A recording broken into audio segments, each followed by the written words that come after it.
Mīlestības pildītie kļūst par zemē samītiem, iedomības apņemtie kļūst par zemes dārgumiem.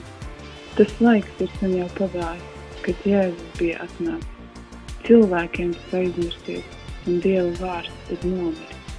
Bet manī Dievs ir atgriezies, un ļaunums strauji atkāpies.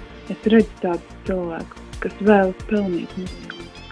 Viņš darīs iespējamo visu, lai aprakstu tas citu. Tam svarīgi ir nopelnīt un citu zemē samīdīt. Slavu lielu viņš jau gaida, par citu bēdām smaida.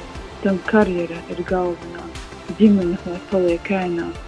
Bet redzu arī cilvēku, Dieva stipri mīlēt. Tie savās lielās ciešanās palīdz citiem grūtībās. Tie priecē daudz cilvēku, kurus kāds ir atstūmis.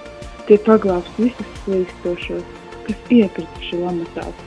Ir cilvēki šeit dažādi, nonāks tie, kur pienākas. Mīlestības pildītie kļūst par zemē samītiem, iedomības apņemtie kļūst par zemes dārgumiem.